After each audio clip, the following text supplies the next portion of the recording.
Bismillah ar-Rahman ar-Rahim. Alhamdulillahi Rabbil Alameen.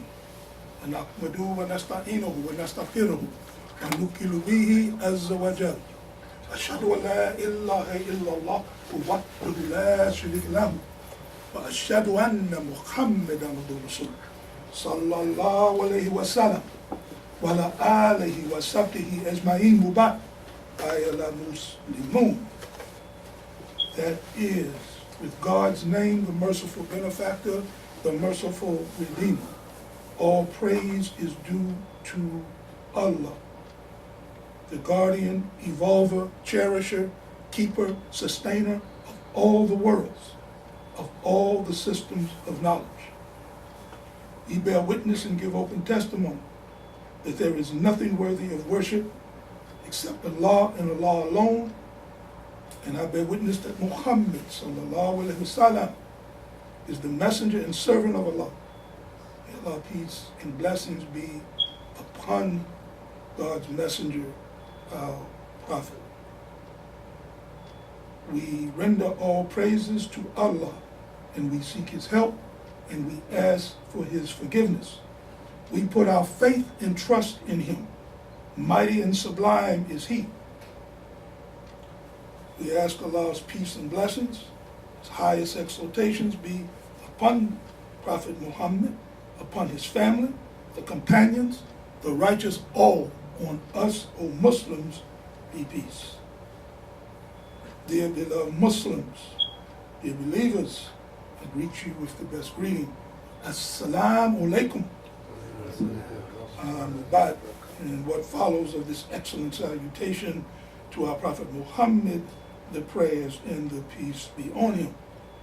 Dear beloved Muslims, I advise you as I advise myself to fear Allah, to have taqwa for Allah, to reverence Him, have regard for Him and His creation, and know that He is the creator of all. He creates but was never created. We should fear God as He should be feared. Once again, I welcome us to the Salatul Jumat.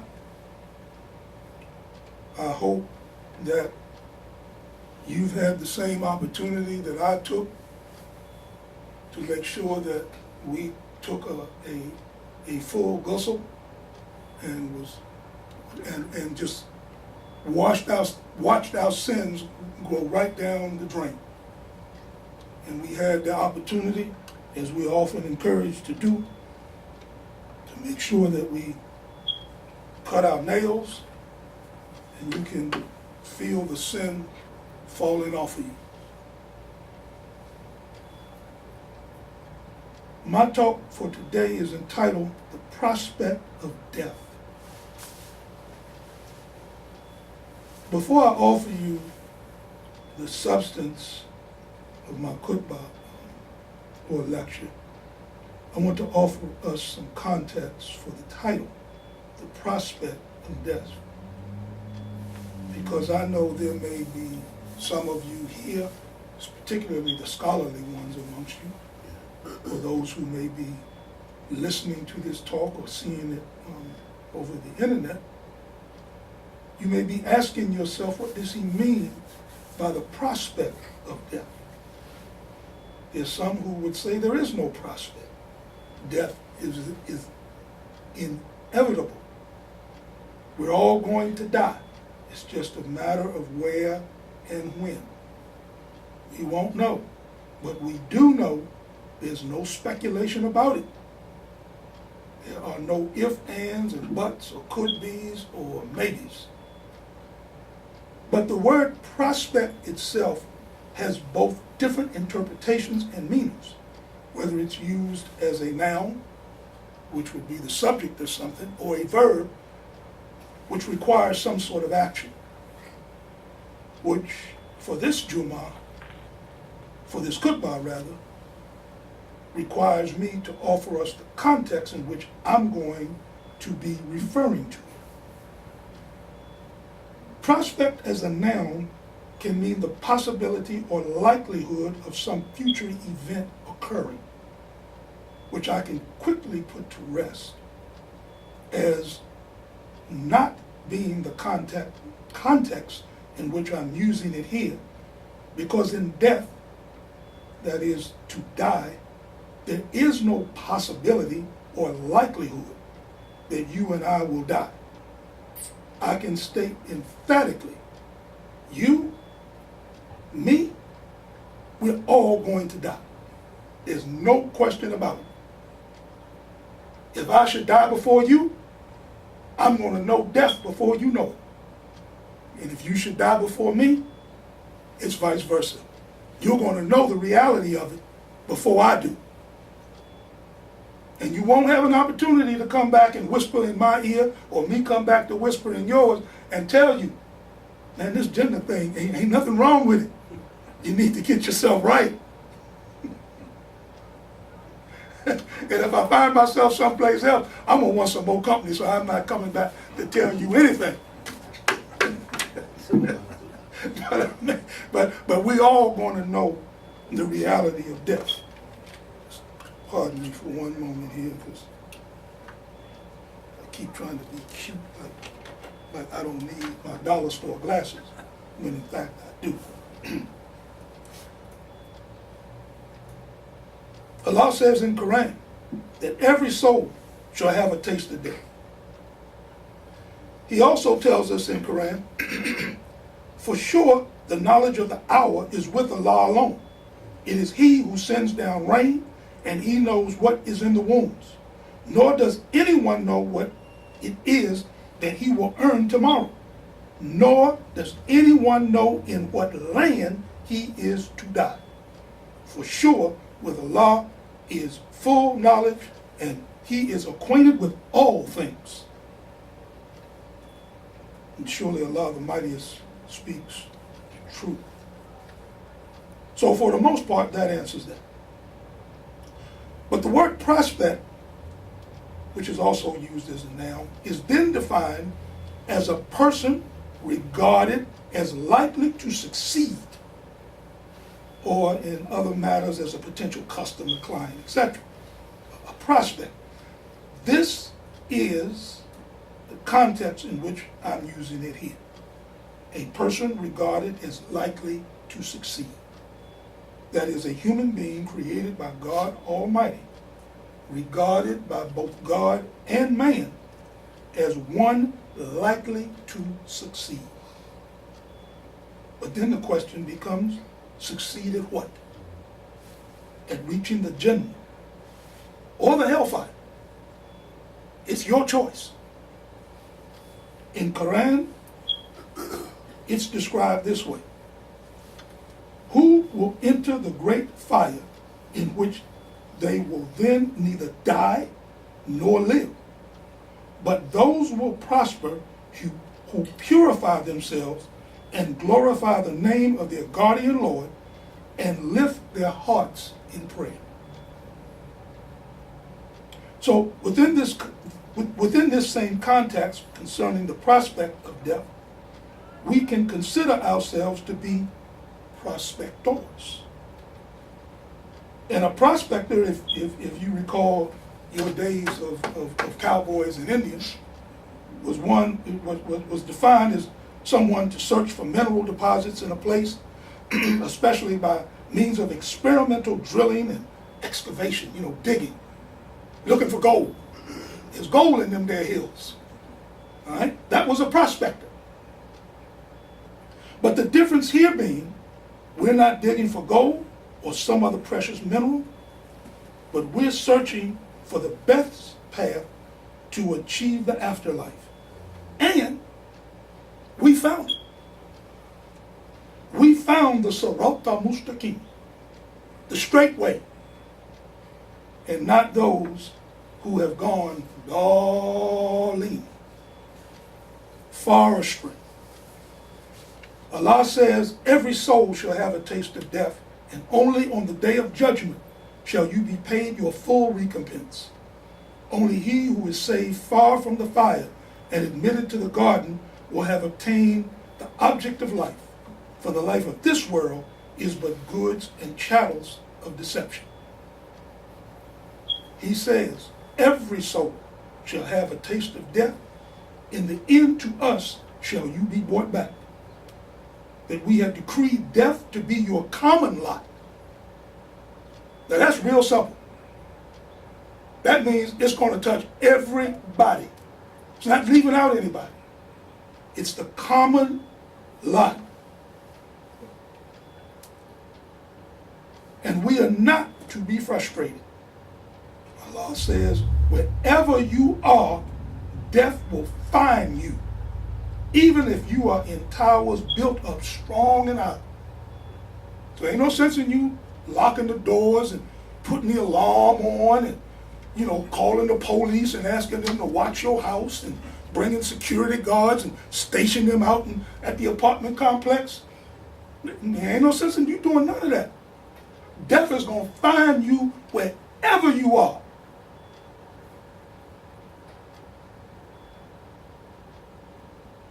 Allah says, it is Allah that takes the souls at death. And those that don't die, He takes during their sleep. Those on whom He has passed the decree of death, He keeps back from returning to life. But the rest He sends back to their bodies for a term appointed. For sure, in this are signs for those who reflect. It is He who gives life and death. And when He decides upon an affair, He says to it be, and it is. The Prophet ﷺ was instructed to say, it is Allah who gives you life, then gives you death. Then He will gather you together for the day of judgment, about which there is no doubt. But most men do not understand. Now, so that, we don't fret about this, because I know in the community of African Americans that pretty much as I look around, we all belong to, this is not a topic that African Americans like talking about. Whether it's in the privacy of your home, whether it's across the pulpit, whether you're at work, on the bus, I don't care where you are.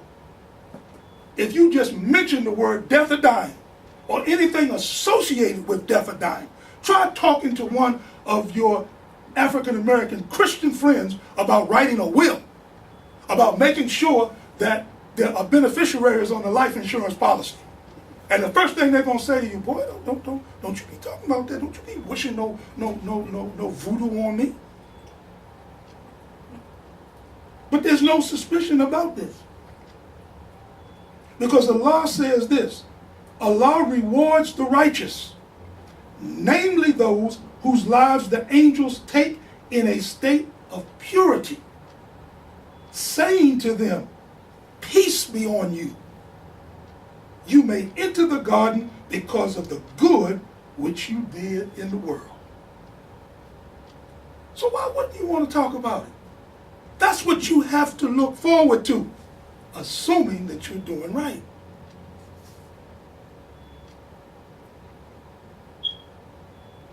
By the angels who tear out the souls of the wicked with violence, and by those who gently draw out the souls of the blessed, and by those who glide along on errands of mercy. Allah says, if you could only see the angels when they were taking away the souls of the unbelievers at death, they were smiting their faces and their backs, saying, taste the torment of the blazing fire. This is the punishment for what your own hands have sent forth. For Allah is never unjust to His servants.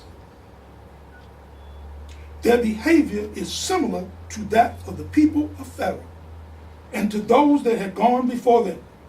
They also rejected the revelations of Allah, and Allah seized them for their sins. Surely Allah is mighty and severe in punishment. That is because Allah will never change the grace, the blessings or grace which he has bestowed on the people, until they themselves change what is in their own souls. Verily Allah hears and knows all. Their behavior is similar to that of the people of Pharaoh and those who have gone before them. They rejected the revelations of their Lord. So we destroyed them for their sins, and we drowned the people of Pharaoh. They were all wrongdoers. Surely the worst of creatures in the sight of Allah are those who reject the truth and do not become believers. And we know Allah also says in Quran that he left Pharaoh as an example to the whole world for all time. There are people who have never set a foot in a church, a masjid, a mosque, a synagogue, or any other place of worship that knows about Pharaoh's story. You don't have to be a spiritual person. You don't have to be a scriptural person. Allah has seen to it that Pharaoh's story is known not just here, but all over the world. He was a rebellious, wretched man. And there's still pharaohs on this earth right now. It was narrated by Abu Hurairah, radiallahu anhu. The Prophet sallallahu alaihi wasallam said, "The right hand of Allah is full, and its fullness is not affected by the continuous spending night and day. Do you see what he has spent since he created the heavens and the earth? Yet all that has not decreased what is in his right hand. His throne is over the water, and in his other hand is the bounty or the power to bring about death. And he raises some people and brings others down." It was narrated by Abdullah bin Mas'ud, Allah's apostle sallallahu alaihi wasallam, who he described as being the true and truly inspired, narrated, "The creation of every one of you starts with the process of collecting the material for his body within 40 days and 40 nights in the womb of his mother. Then he becomes a clot of thick blood for a similar 40-day period. And then he becomes like a piece of flesh for another 40 days. Then an angel is sent to him by Allah, and the angel is ordered by Allah to write down 4 things: his livelihood, his date of death, his deeds, and whether he will be a wretched one or a blessed one in the after. And then the soul is breathed into him, the ruh, the spirit is breathed into this creature, this man." He goes on to say, "So one of you may do good deeds, characteristic of the people of paradise, so much so that there is nothing except a cubit between him and paradise. But then what has been written for him decides his behavior, and he starts doing evil deeds, characteristic of the people of the hellfire, and ultimately enters hellfire. And one of you may do evil deeds, characteristic of the people of hellfire, so much so that there is nothing except a cubit between him and hellfire. Then what has been written for him decides his behavior, and he starts doing good deeds, characteristic of the people of paradise, and ultimately enters paradise." That last hadith that I just read is certainly in keeping with our 5th and 6th articles of faith. Number 5 being believing in the last day, that is the day of judgment. And 6 being the divine preordainment and divine decree, the qadr or the qad of Allah, of which Prophet Muhammad sallallahu alaihi wasallam warned us against discussing. It is reported that one day he came out of his tent and overheard his companions discussing the qadr of Allah, that is what we call like predestination. what has been preordained for each one of us. And and the prophet became angry, and he forbade them and us from ever discussing the qadr of Allah again, saying, you know no more in the end than you did in the beginning.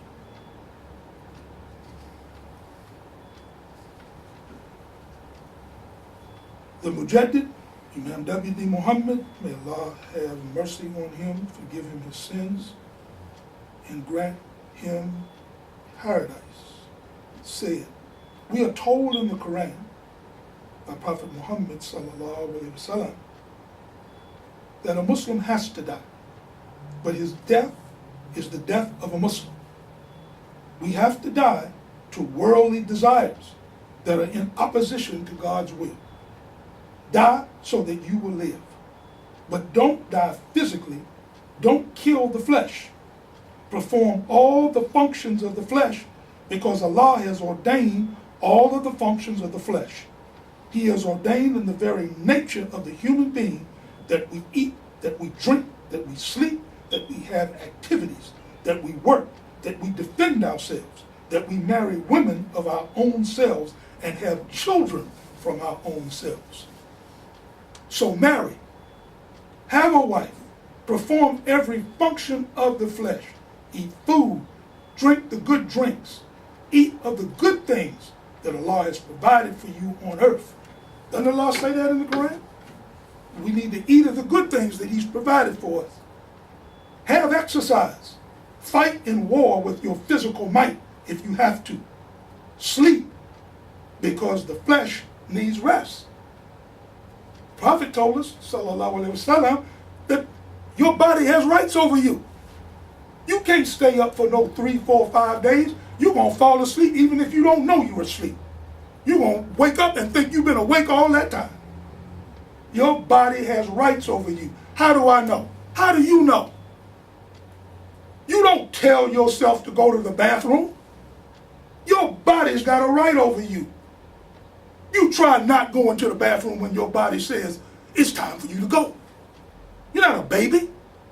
You're not mentally deficient. There's nothing wrong with you. Now, as you get older, that's going to change. For men and women, they make something for that. They call it depends.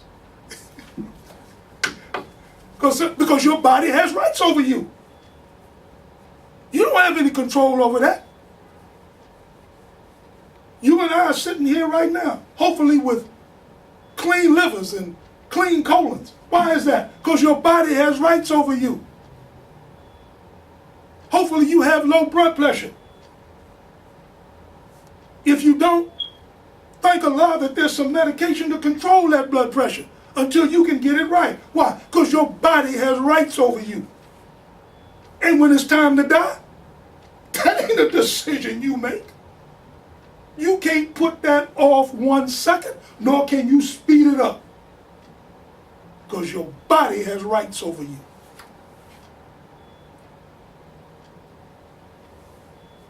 The self that is prone to sin is not the flesh. That flesh is the blind worldly mind that comes into flesh. Imam Talib-Din Muhammad said that that's simple and easy to understand. Let's pray for forgiveness.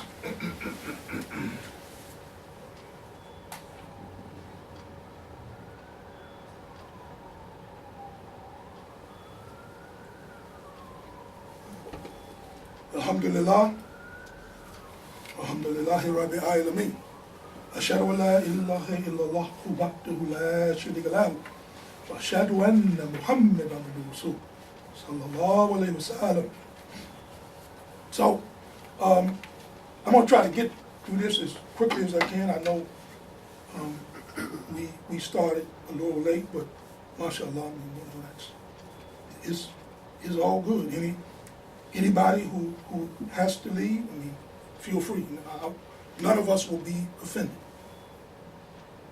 I will tell you this is a little bit off my notes, but I need to share with you the power of this day. Before I came here, I will tell you, starting late last night until I made my way behind this roster, I was having bouts and fits of coughing. I mean, nothing, I wasn't coughing up no blood or nothing like that. No, just a dry cough. You ain't heard me clear my throat once. You ain't heard me cough once. I could be standing before you now with a high fever leading up to some sort of cold or flu. But when you come to the Jumu'ah, Allah cures you of all of that. I even bought me a bottle of water just in case the coughing started. But it doesn't even feel like it's coming. Now, who am I going to attribute that to? Because I'm willing to bet you no sooner than I get back in my truck and start heading out again, it's going to come back.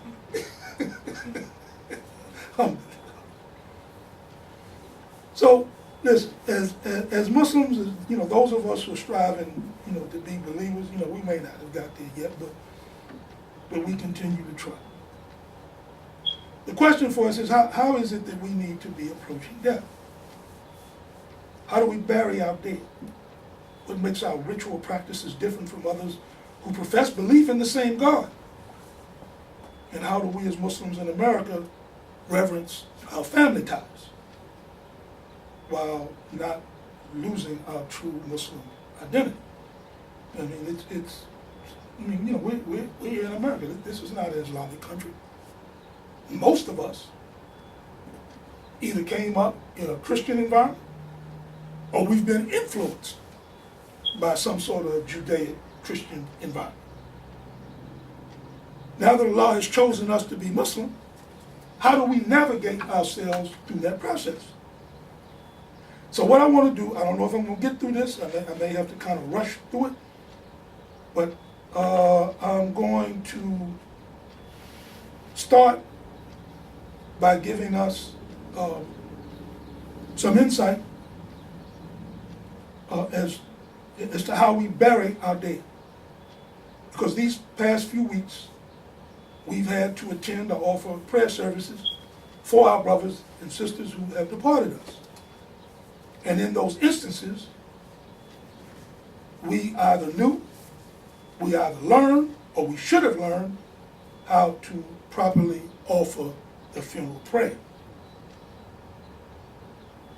And this is Jumu'ah. This is where you come to learn. This is where you find out. Well, what do I do? I could sit here and give you a khutbah on the marriage, on the niyyah, on the akikah. I mean, there's all different aspects of our religion, our way of life, that Jumu'ah is designed to teach you.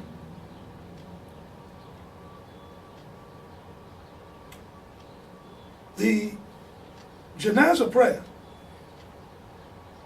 contains 4 takbeers. That is, 4 times we say out loud while raising our hands up to our earlobes. And some say at least you do this at least the first time. You say Allahu Akbar. Then place your right hand over your left hand and say silently to yourself, A'udhu billahi minash shaitanir rajim. I seek refuge in Allah from the accursed shaitan. Then you recite silently Surah Al-Fatiha.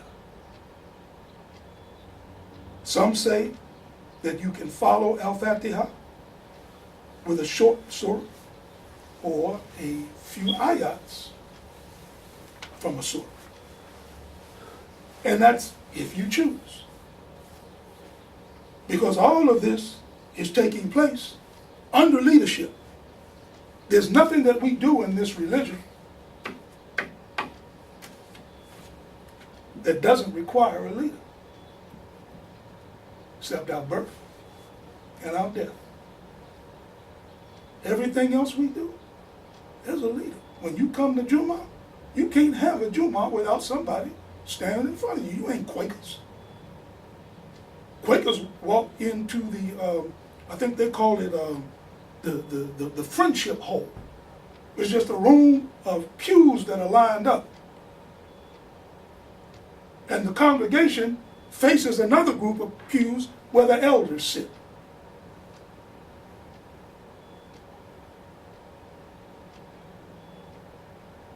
My silence is purposeful, because that's what happens at a Quaker service.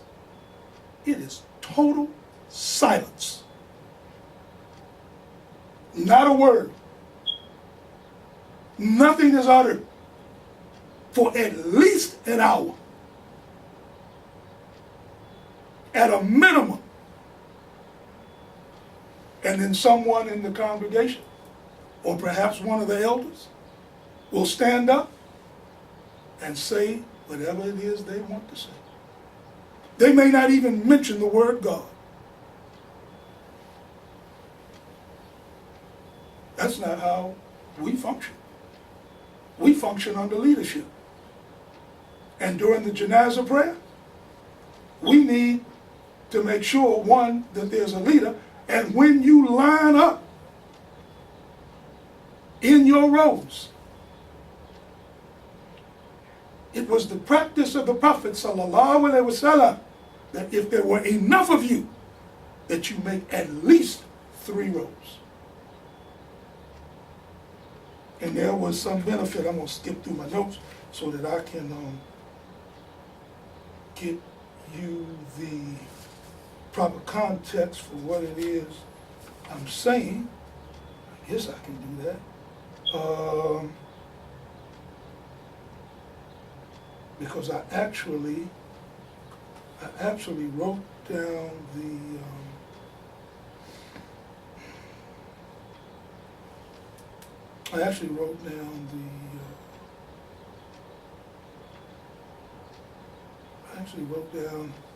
maybe if I keep going, I'll run across it.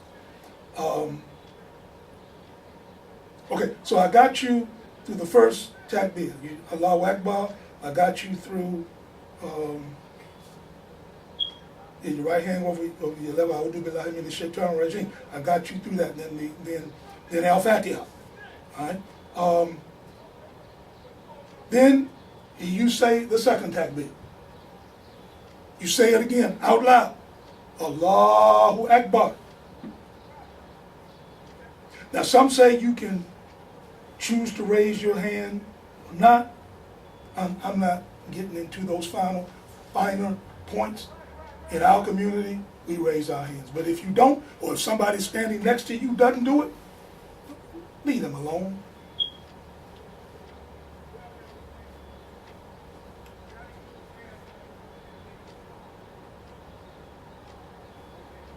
At that point, once you say that second takbir, you recite silently the Darood on the Prophet sallallahu alaihi wasallam, as we often do at the end of our salats. O Allah, praise and venerate Muhammad and the followers of Muhammad, as you praise and venerated Ibrahim and the followers of Ibrahim. O Allah, bless Muhammad and the followers of Muhammad, as you blessed Ibrahim and the followers of Ibrahim in the worlds. Surely you are praised and magnified. You're done. All right, that's 2. Then you go into your third takbir. Allahu Akbar. We then make supplications for the deceased. If you know the person, you may insert their name. If you don't, referring to them as him or her is permissible. And you'll know, even as a stranger, you will know whether that person that is laying in front of you, if they're there. There's no requirement that the body be there. That's not a requirement. We offered janazah, was it last week? And there was nobody here. So that's not a requirement. But if the body is there, watch where the Imam is standing. And that will tell you whether or not it's a man, because he'll be at the head, or whether it's a woman, because he'll be more towards the middle. That ain't difficult to remember. So he don't just be standing anywhere. Ain't sitting in a chair. He hasn't separated himself from the people other than his leadership. You've got to be able to identify the leader. You don't want him standing in the line with you. And you're going to be helter-skelter. You're going to follow anybody. No, you don't want that. You follow the leadership. So, now you may say silently, as the Prophet ﷺ did, any of the following, or you can offer your own. But here's, I had like 2 or 3 of them written. I'm going to read the shortest one. Oh Allah, your servant. Let's see. Let me get. Oh Allah, forgive our living and our dead, those present and those absent, our young and our old, our males and our females. O Allah, whom amongst us you keep alive, then let such a life be upon Islam. And whom amongst us you take unto yourself, then let such a death be upon faith. O Allah, do not deprive us of his reward, and do not let us stray after you. And if you had one where you could say, O Allah, so-and-so, whoever that might be, is under your care and protection. So protect him or protect her from the trial of the grave and torment of the fire. Indeed, you are faithful and truthful. Forgive and have mercy upon him or her. Surely you are the oft-forgiving, the most merciful. And then, all of that silent now. All of that is silent. No one is going to hear. The only thing you hear, and here comes the 4th takbir, is Allahu Akbar. And you pause a moment. At this juncture, some scholars say to recite general supplications for yourself, your family, your friends, and all Muslims during this period. Then we end by saying one taslim to the right. Assalamu alaikum. You're done. Finished. Class. Through. Nothing else for you to do. Imam W.D. Muhammad taught his students. Said the dead don't need your prayers. To the left. They already where you trying to get to. You just late to the party. Now, if you happen to be someplace and it's done twice, it's okay. There's no prohibition against you doing it twice.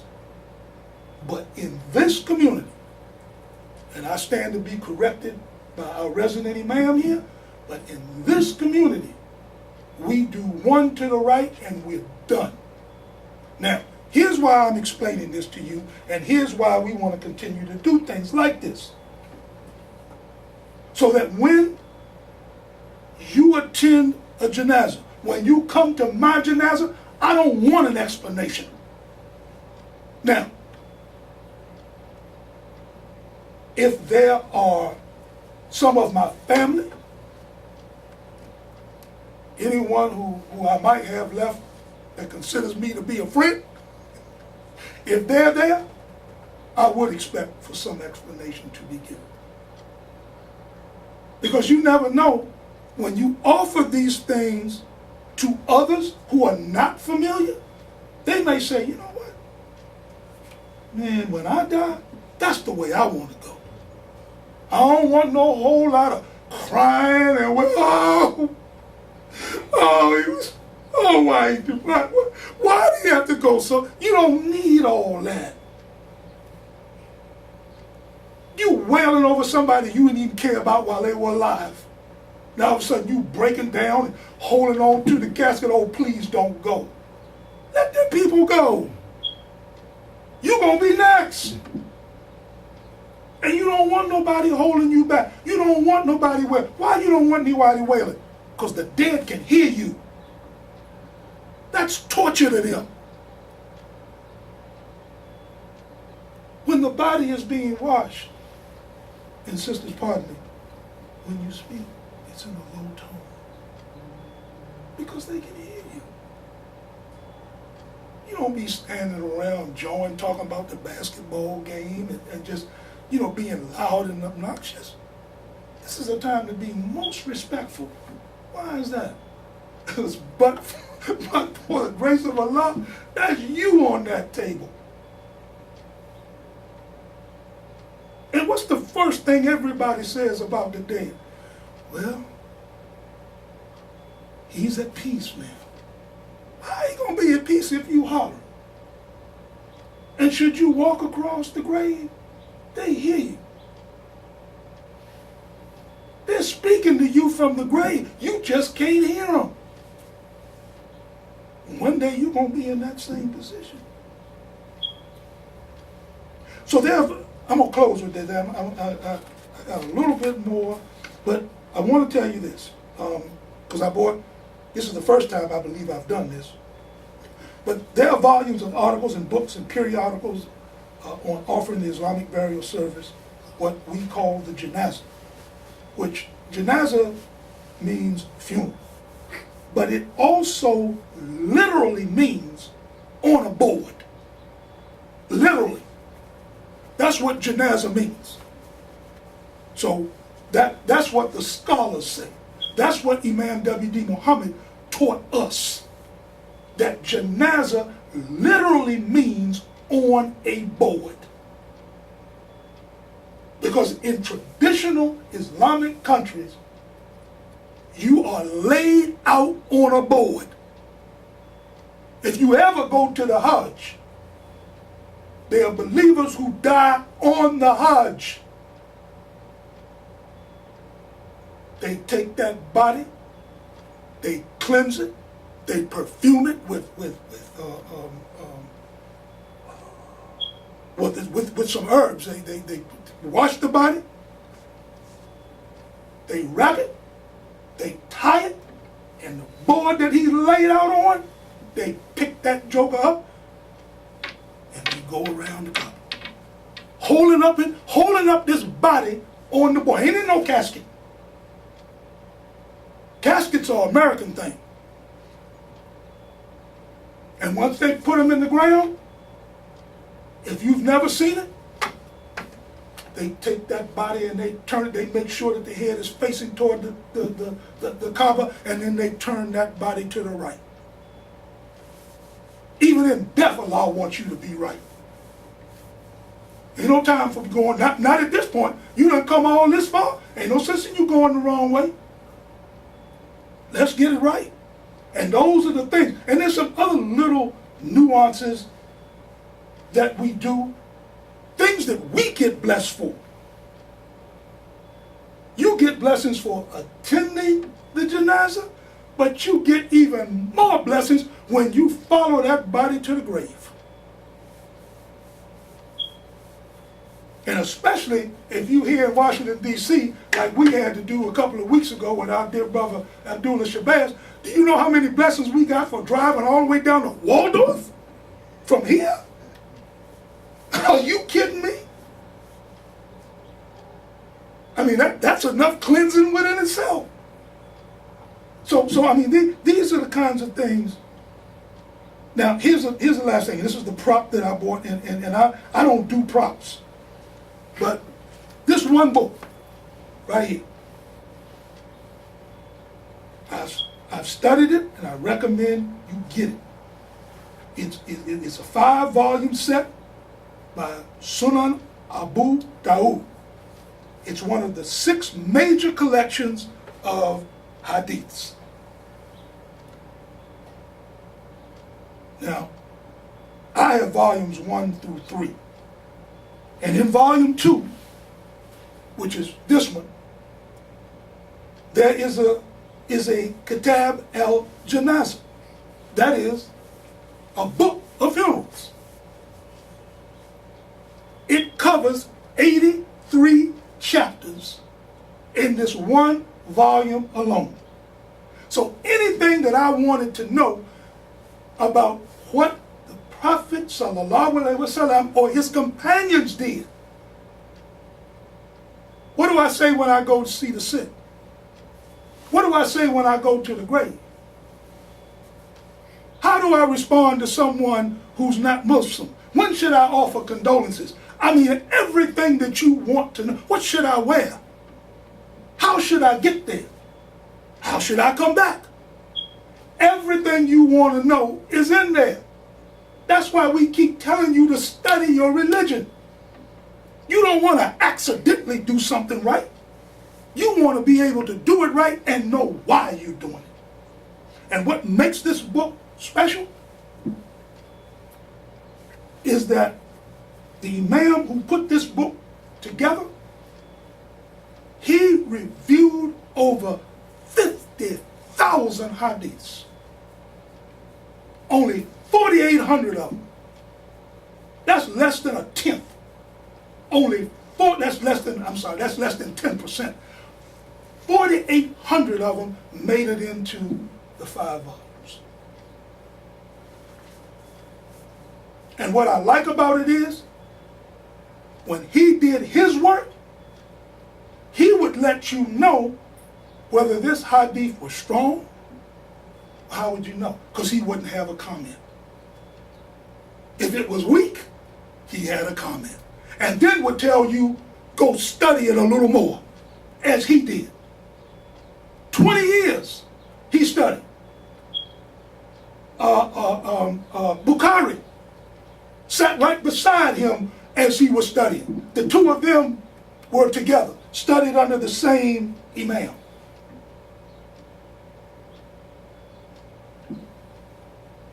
Abu Dawood died at 73. But it is well known he spent 20 years, that's 2 decades, putting together those 5 volumes for us. Somebody puts in that kind of time, I want to know what it is you know. Ain't take no 2 days, no 3 days. Wasn't no computers. This man was born 200 years after the Hijrah from Mecca to Medina. I think he was born in 202. And he died 73 years later, 275. And 20 years in that, he spent putting this together.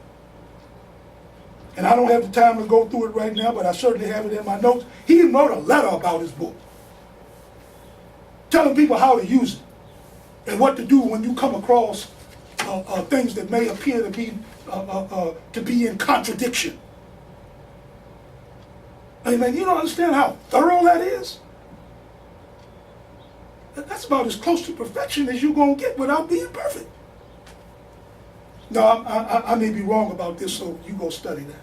This is what so-and-so said, but I wasn't able to substantiate it. And there were 2 conflicting versions. And the 2 conflicting versions may have only been 1 sentence, where somebody else added something to it that the first person didn't. So he would have a comment about it. And anytime you see a comment, it's not authentic. There may be some doubt in it, and he's telling you to research that doubt. Okay, I'm going to give us, I have some other stuff to do, but I'm going to do these 2 du'as, and then we'll make the 2 rak'ahs of the Jummah prayer. Say, truly my prayer and my service, sacrifice, my life and my death, are all for Allah, the cherisher of the worlds. Amen. Say, O my Lord, let my entry be by the gate of truth and honor, and likewise my exit by the gate of truth and honor, and grant me from your presence and authority to aid me. Have mercy on me, forgive me for my sins, and protect me from the penalty of the fire. Akeem as-salam.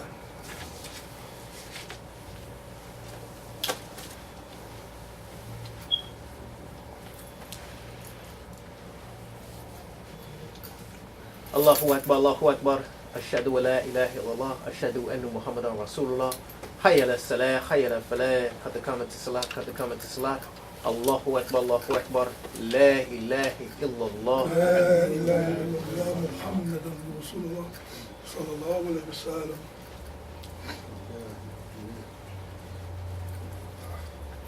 Sisters, I'll be sure to speak up.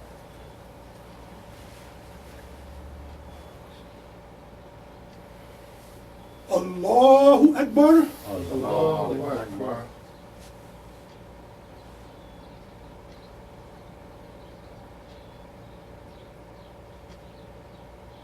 Bismillah ar-Rahman ar-Rahim. Alhamdulillahi Rabbil Alameen. Ar-Rahman ar-Rahim. Maliki Yawmiddin. Iyaka na'budu wa iyaka nasta'in. Ihdina as-sirata al-mustaqim. Siratal ladhina an'amta alayhim ghayril maghdubi alayhim waladdallin.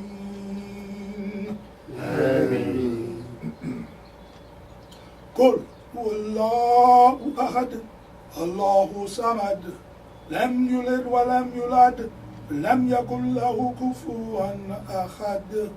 Allahu Akbar. Sami Allahu liman hamidah. Allahu Akbar. Allahu Akbar. Allahu Akbar. Allahu Akbar. Bismillah ar-Rahman ar-Rahim. Alhamdulillahi Rabbil Alameen. Ar-Rahman ar-Rahim. Maliki Yawmiddin. Iyaka na'budu wa iyaka nasta'in. Ihdina as-sirata al-mustaqim. Siratal ladhina an'amta alayhim ghayril maghdubi alayhim waladdallin. Inna a'tainaka al-kawthar fasalli lirabbika wanhar. Inna shana'aka huwal abtar. Allahu Akbar. Sami Allahu liman hamidah. Allahu Akbar. Allahu Akbar. Allahu Akbar. Allahu Akbar.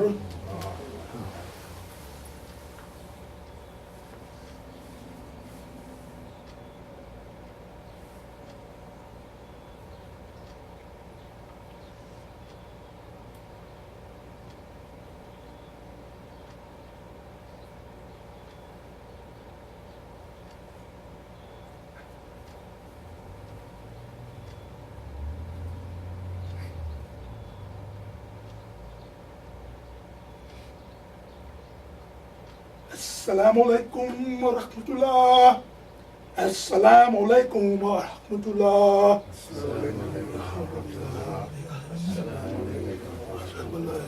Takbir. Allahu Akbar. Allahu Akbar. Allahu Akbar.